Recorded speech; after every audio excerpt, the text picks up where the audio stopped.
India's Prime Minister Narendra Modi has addressed members of the ruling BJP in his first public appearance since his US state visit.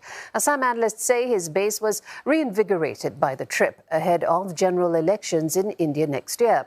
Ishan Garg reports from New Delhi on the impact of Mr. Modi's US trip on his domestic popularity.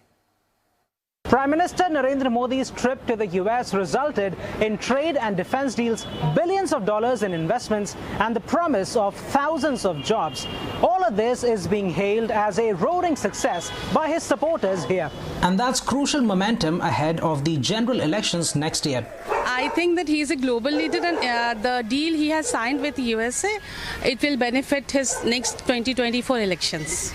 But it's the ceremonial events like the state dinner and his address to the US Congress that others see as the main takeaway from his trip.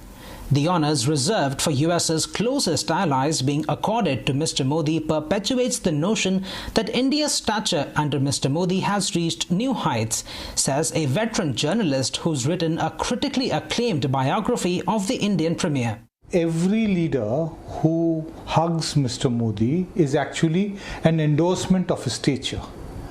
And because today we are living in the era where people's sense of history is very short, it appears that there has never been any Indian leader of this stature in the world. The US rolling out the red carpet for Mr. Modi is a big deal for his supporters. Many see this as a vindication of his record as the Chief Minister of Gujarat when he was denied a visa by US officials due to his alleged involvement in the 2002 sectarian riots. The questions over minority rights and, quote, democratic backsliding in India were raised once again during his visit to the US.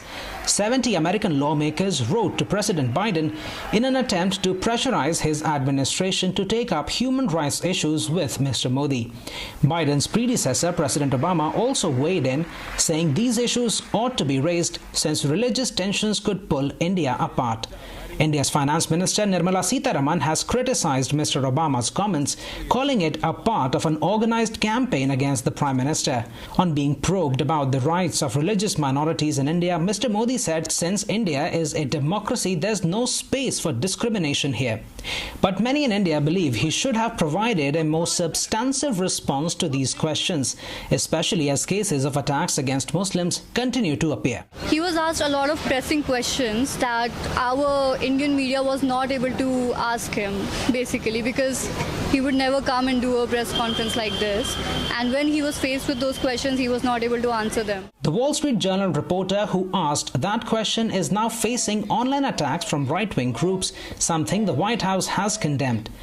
Political observers say despite Mr. Modi's claims of no discrimination in India, his party and him have been accused by critics of towing an ideological line that often paints Indian Muslims as the descendants of Islamic invaders or more simply the adversarial outsiders. It's a charge the ruling BJP has always denied, but it was something that stood out for analysts in his address to the US Congress.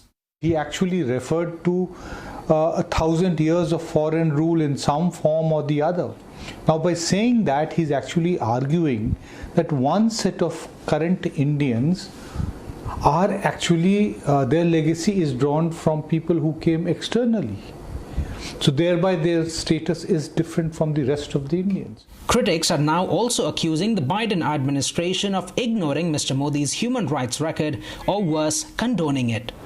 Political analysts say that it is clever positioning by the US to keep India on friendly terms as a counterweight to China's rising influence. They also say that Washington does not want to irk the Modi government that seems poised to perform well in the 2024 general elections. Ishan Garg, CNA, New Delhi.